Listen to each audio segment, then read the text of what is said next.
मोठी बातमी, दिल्लीचे मुख्यमंत्री अरविंद केजरीवाल यांना जामीन मंजूर झालेला आहे। सुप्रीम कोर्टाकडून अरविंद केजरीवाल यांना जामीन मंजूर झालाय।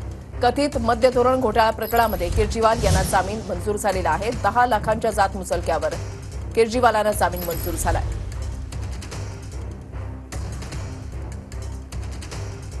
दिल्लीचे मुख्यमंत्री अरविंद केजरीवाल यांना मिळालेल्या जामिनातून एक गोष्ट स्पष्ट झाली की देशामध्ये लोकशाहीचा पाया आजही भक्कम आहे, असं ट्विट शरद पवार यांनी केलेलं आहे।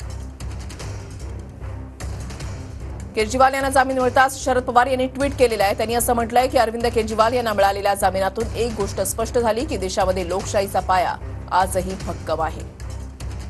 इतक्या दिवसाचा लढा आज सत्याच्या मार्गाने निघाला। अधम मार्गानं एखाद्याला नामोहरम करण्याचा कट लोकशाही बुलंद असणाऱ्या देशामध्ये कधीच यशस्वी होणार नाही, अशी भावना केजरीवाल यांना मिळालेल्या जामिनातून पक्की झाली।